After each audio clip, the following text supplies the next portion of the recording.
Bueno, y por fin llegó el día. Finalmente hoy voy a votar una vez más. Yo ya había elegido mi candidato. Había elegido este. Porque me llamó por teléfono y la verdad que me pareció muy simpático. Creo que puede hacer bien las cosas. Pero, sin embargo, ahora creo que voy a cambiar mi elección. Y en realidad voy a votar por este. No sé, lo vi en la televisión el otro día y me pareció un tipo muy honesto, correcto, muy prolijito, preocupado por los problemas de los demás. No sé, si es tan prolijito en la vida, debe ser prolijito también en la gestión de gobierno. Al que sí no voto nunca, seguro que no voy a votar nunca, es a este. Siempre enojado, discutiendo, peleando con los demás. Estoy seguro de que no puede llegar a tener una reunión de gabinete en paz. Pero ahora ustedes, ¿ya eligieron por quién van a votar?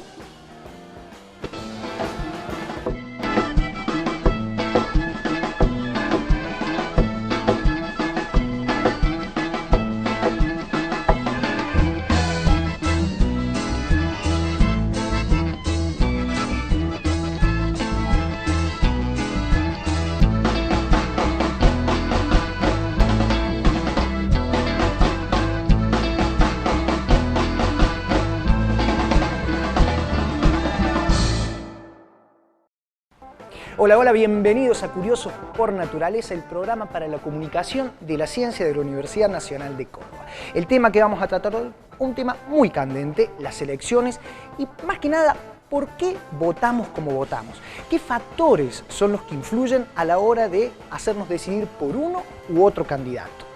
Pero para hablar de este tema hemos invitado a la doctora Silvina Brusino, quien es la responsable, la encargada del Grupo de Psicología Política de la Universidad Nacional de Córdoba.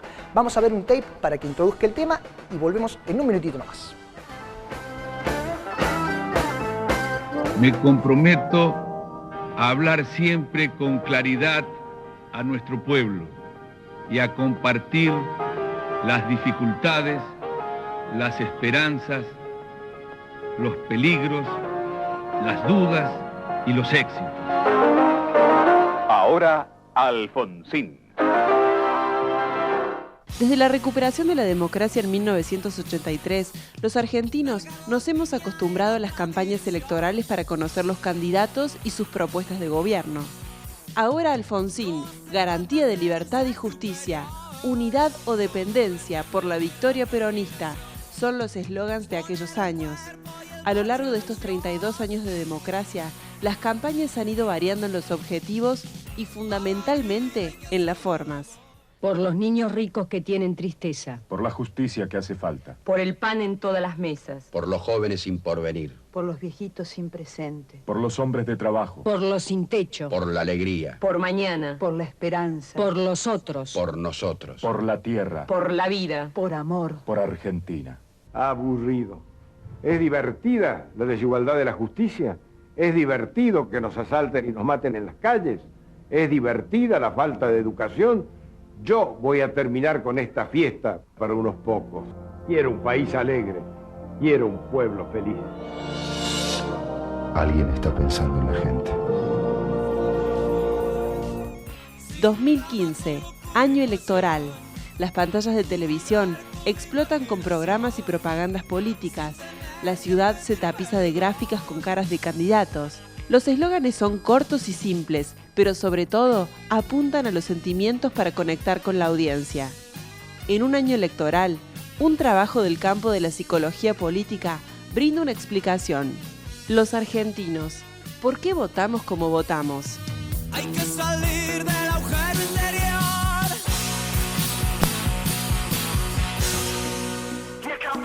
Interesantísimo el tema que tenemos para tratar hoy, pero ahora está con nosotros Majo Villalba, periodista de UNCiencia, la agencia de noticias científicas de la Universidad Nacional de Córdoba.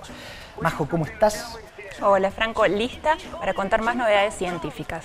Y hoy voy a hablar de un tema que fue presentado justamente la semana pasada en la Universidad Nacional de Córdoba.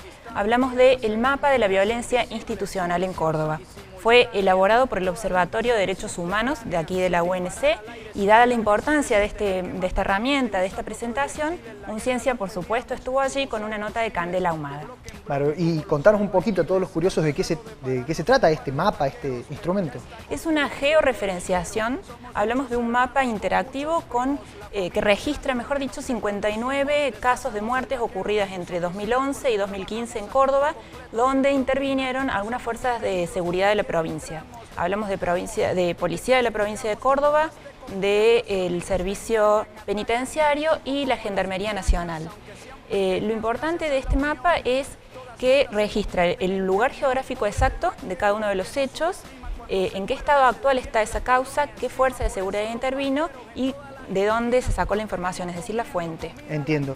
Majo, ¿y existen otros mapas de este tipo o es uno de los primeros que hay? Esta herramienta es la primera que se realiza en Córdoba. Hasta ahora era inexistente, esto es muy importante. Como dije antes, fue elaborada por el Observatorio de Derechos Humanos de aquí de la UNC y lo que intenta es brindar información precisa, sistematizada y pública, de acceso a todos, para aportar al debate y sobre todo profundizar el análisis. Entiendo, y así cortito, ¿esto se va a ir actualizando, digamos, los datos de este mapa? Sí, los datos van a ser actualizados cada 4 meses y para hacer este mapa la información se obtuvo de los principales diarios de Córdoba capital y de la provincia en sus versiones digitales. Perfecto.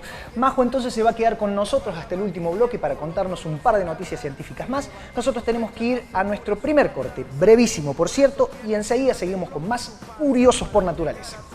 No necesita ojos, y más cuando el camino se lo traza un infrarrojo. La bala nunca se da por vencida, si no mata hoy por lo menos deja una herida.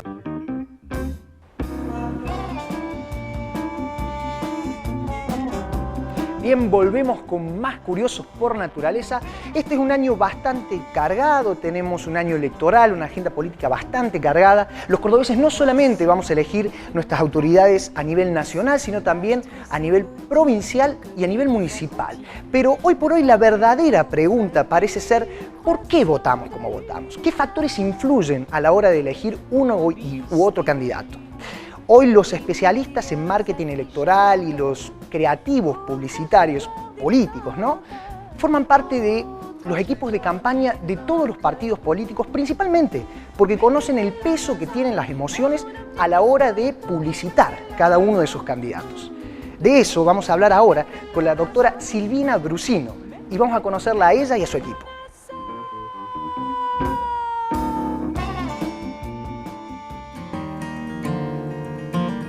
Silvina Brusino es investigadora de CONICET y docente universitaria. Es directora del equipo de Psicología Política de la Universidad Nacional de Córdoba. Hola curiosos, mi nombre es Débora Imhoff, yo soy doctora en Psicología y becaria postdoctoral del CONICET y actualmente en mi beca postdoctoral estoy trabajando tratando de comprender el proceso de justificación de la desigualdad social, qué variables psicopolíticas nos permitirían explicar ese fenómeno de por qué la gente justifica que exista la desigualdad social. Mi nombre es Hugo Rabia, soy doctor en Estudios Sociales de América Latina. Básicamente mi trabajo busca relacionar variables como sexualidad, religión y política y analizo aspectos que tienen que ver con las actitudes, la opinión de las personas sobre temas de sexualidad que han adquirido visibilidad en el espacio público a lo largo de las últimas décadas. Hola curiosos, mi nombre es Pamela Paz García, soy doctora en Estudios Sociales de América Latina, mención Sociología y investigadora de CONICET desde el año 2013. Mi tema de trabajo tiene que ver con los procesos de comunicación política y el último tiempo en particular con el consumo de información política a través de los medios masivos de comunicación. Me interesa ver qué rutinas tenemos de consumo, qué elecciones hacemos y cómo esto va configurando nuestra manera de sentirnos parte, en términos políticos, de una sociedad. Mi nombre es Daniela Alonso, yo soy becaria de CONICET, soy licenciada en Psicología y actualmente estoy haciendo mi tesis de doctorado trabajando en temas de legitimidad política. Me interesa conocer por qué sostenemos un sistema político como el mejor y único posible, pero a la vez no confiamos en que ese sistema nos pueda brindar los resultados que como ciudadanos deseamos. Entonces trabajo un montón de variables sociales, psicológicas y políticas que hacen, digamos, a la construcción de legitimidad de un sistema.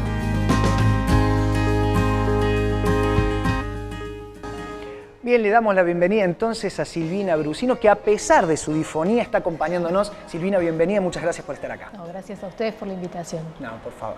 Silvina, ¿ya tenés elegido tu candidato para las próximas elecciones? En realidad no quiero que me contestes eso, no lo vamos a poner ahora del aire, pero mi pregunta es en realidad, por ahí se dice que uno vota por el pancho y la coca, o que hay gente que vota por el pancho y la coca. ¿Qué hay de verdad en esto y cuáles son los factores que influyen a la hora de decidir por un candidato? Bueno, no es tan simple como votar por el pancho y la coca. Me imagino. En realidad, el fenómeno de la elección de un candidato político, que en este caso puede representar al Ejecutivo en su versión presidencial, a nivel de la conducción del gobierno provincial o municipal, tiene que ver con un proceso que es mucho más complejo, donde influyen un montón de dimensiones que tienen que ver con la formación de una construcción acerca del rol que va a jugar esa persona en relación o en representación del Estado. En realidad, las variables que nosotros trabajamos desde la perspectiva de la psicología política tienen más que ver con cuestiones de cómo se llega a esa construcción, de esa representación en torno a esa persona o figura. Una de las variables que sin duda tiene como mucha relevancia es lo que nosotros conocemos como sofisticación política. La sofisticación política tiene que ver con el conocimiento político, es decir, lo que sabemos acerca del objeto político, pero a su vez con un componente de tipo motivacional. En estos días se ha hablado mucho del tema de la emoción y la elección racional y si es racional o es emocional. En realidad, la sofisticación propiamente dicha tiene un componente motivacional, que justamente es de tipo emocional, porque para que yo me interese por lo político hay un sustento cognitivo, es decir, de conocer, pero también hay un sustento emocional en el sentido de que quiero buscar eso, o quiero acercarme a eso, o quiero involucrarme en eso. Tal cual, pasional podemos hablar.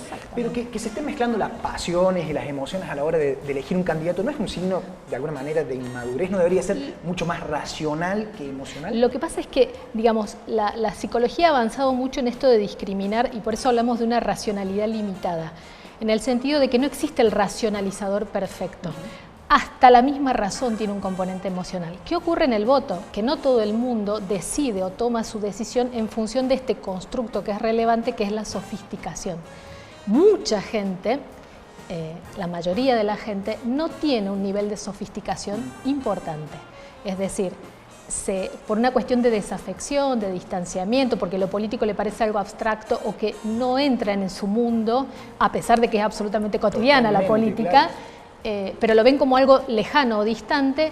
Entonces, en general, no hay esa elaboración cognitiva o esa sofisticación, y ahí es donde las emociones pesan un poco más. Pesan más que lo racional. Sí, porque la gente siempre decide, sí, o sea, tal cual. Tenga o no tenga, sepa o no sepa, conozca o no conozca. Y con conocer quiero aclarar que no me refiero a educación, ¿no? O sea, conocer sobre política no tiene que ver con ir a la universidad, ir a la escuela, tiene que ver con involucrarse en esa dimensión del comportamiento político. En la vida política. Exactamente. Silvina, ¿y esto es un proceso que se da solamente en Argentina?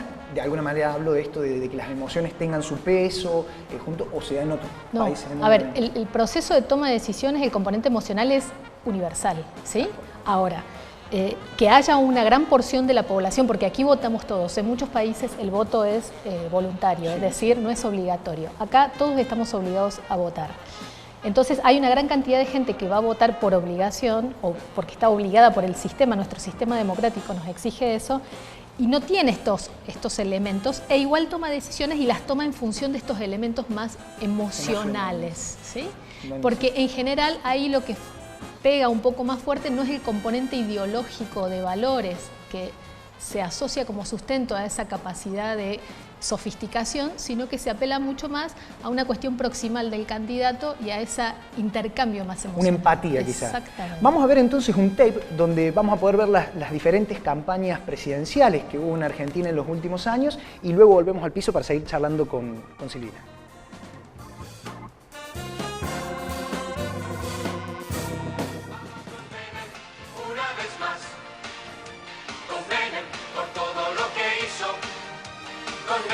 Por todo lo que hará. Vamos con el justicialismo. Voy a ser el empleador de cada argentino que quiera trabajar. Voy a ser el maestro de cada niño que va a ser educado. Voy a ser el que empuje a la cárcel a cada delincuente, a cada corrupto. Voy a ser el presidente de una Argentina distinta.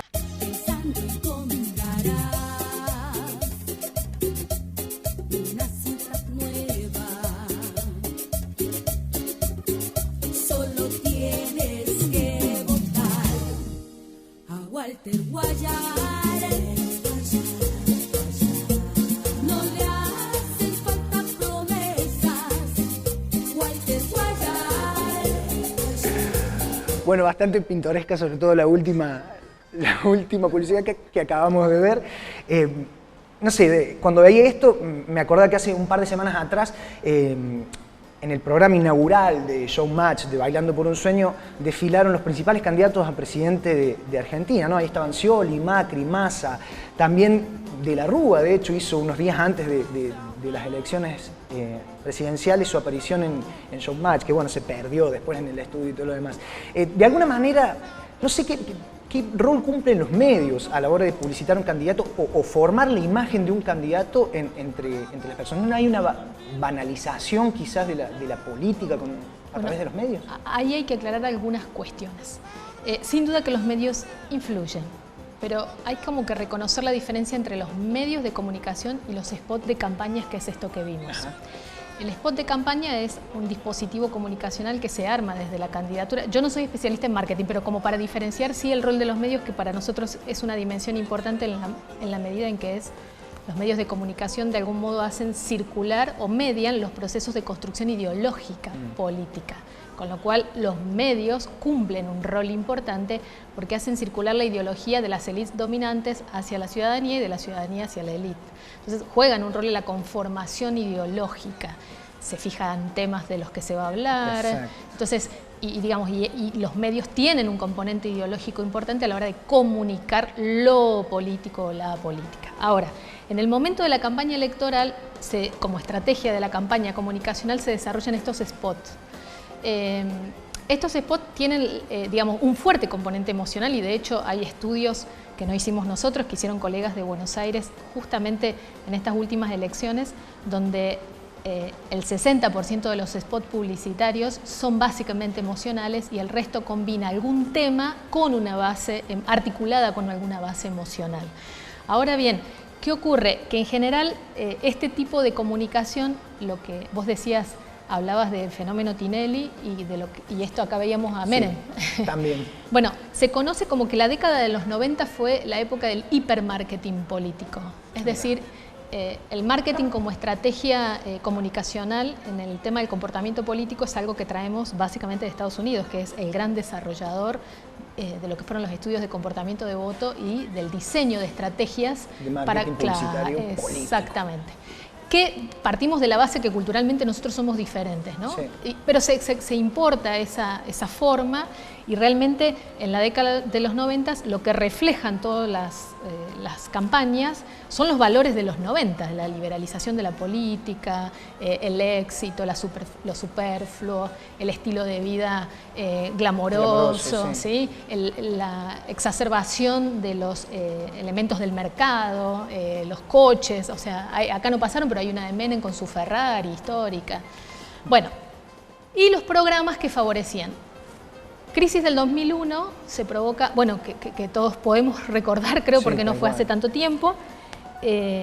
Hay una decadencia del hipermarketing y se reconoce como el hipomarketing, donde las campañas vinculadas a esa transición política más las próximas elecciones que fueron las de los gobiernos de Néstor Kirchner y las dos de Cristina, hay como una bajada en el tono de lo que se demuestra. Lo que no se quita es el componente emocional, porque de hecho en esas campañas, cuando uno ve, hay un uso importante de los símbolos patrios en sentido de mostrar el simbolismo emocional o la evocación de lo nacional como emoción que sustenta esas propuestas o esos proyectos políticos. Entiendo. Y por ahí cuando no sé, ¿cómo influye la capacidad que tiene el propio votante de identificar en su candidato como un posible solucionador, pongámoslo así, de los problemas del votante. En realidad, eso es importante, pero eso se vuelve más relevante, o sea, la valoración de gestión, como elemento que ayuda a tomar la decisión.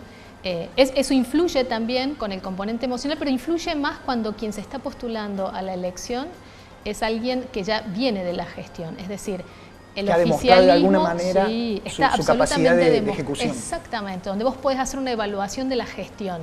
Eso en un contexto de un clima político favorable o emocionalmente favorable, la votación va a estar inclinada hacia el oficialismo.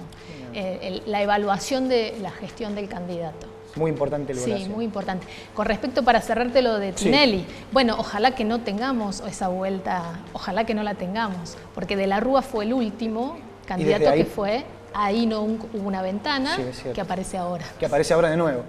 Bueno, Esto arranca. Por eso, a estar atentos entonces a lo que sucede. Silvina, te queremos agradecer por haber compartido con nosotros estos conocimientos en el piso, para nosotros es muy importante. Gracias por venir. No, muchas gracias a ustedes. Nosotros nos vamos a ir a un pequeñísimo corte y enseguida vamos a ir a seguir con más Curiosos por Naturaleza. No se vayan. Sangre dentro de tus venas, soy un pedazo de tierra que vale la pena una canasta con frijoles, soy Maradona contra Inglaterra anotándote 2 goles.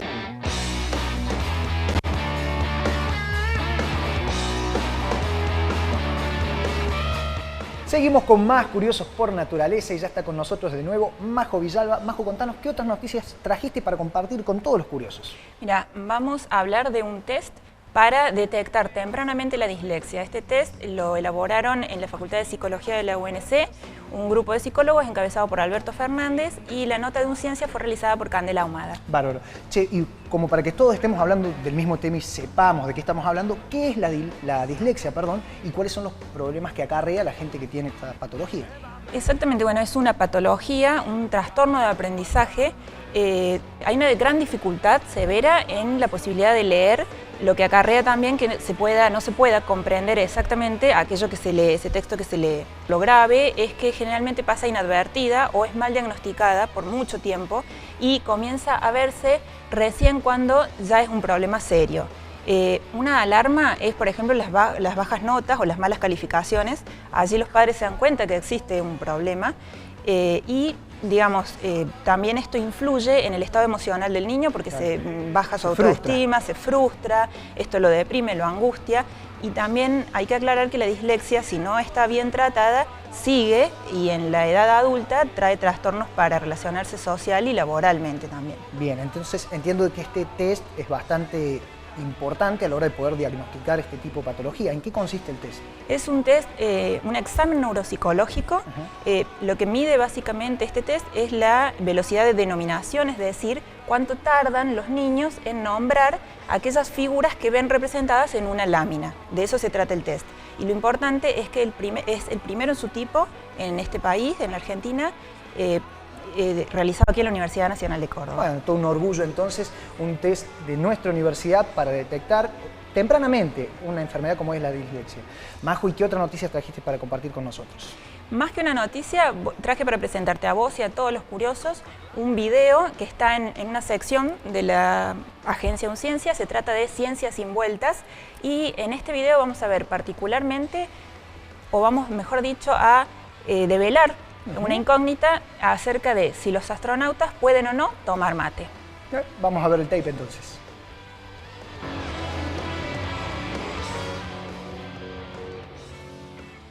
¿Ser astronauta o tomar mate? Esa es la cuestión. En soledad o compartido con amigos, amargo o dulce, con agua caliente o helada, el mate, la clásica infusión de hojas de yerba mate, se ha convertido en una costumbre nacional para los argentinos. ¿Qué se necesita para preparar un buen mate? Cualquier cebador experimentado puede citar la lista: bombilla, mate, yerba y agua. Pero se olvida de lo más importante, la atmósfera. Sin atmósfera, es decir, sin la masa de aire que rodea a la Tierra, sería imposible lograr que el agua suba por la bombilla con solo succionar. ¿Por qué? Los gases que conforman la atmósfera son atraídos por la gravedad terrestre, es decir, tienen peso. El peso de la atmósfera distribuido sobre la superficie de la Tierra se denomina presión atmosférica. ¿Y qué tiene que ver todo esto con el mate?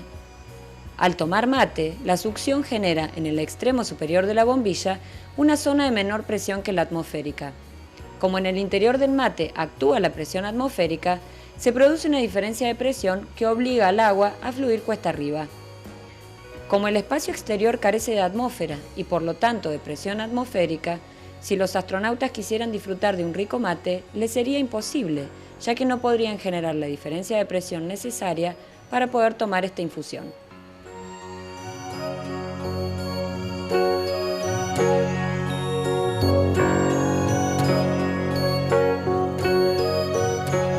Divertidísimo entonces el video. Los astronautas lamentablemente se van a perder de tomar mate, por lo menos por ahora. Majo, llegó el momento de despedirnos, así que le tenemos que decir adiós a los curiosos hasta el próximo programa. Lo que sí los invitamos, por supuesto, a nuevamente esta cita todos los viernes a las 10:30 de la noche en Canal 10. Nos vemos la semana que viene con más Curiosos por Naturaleza. Esperamos haber estado a la altura de su curiosidad. Nos vemos la próxima. Adiós.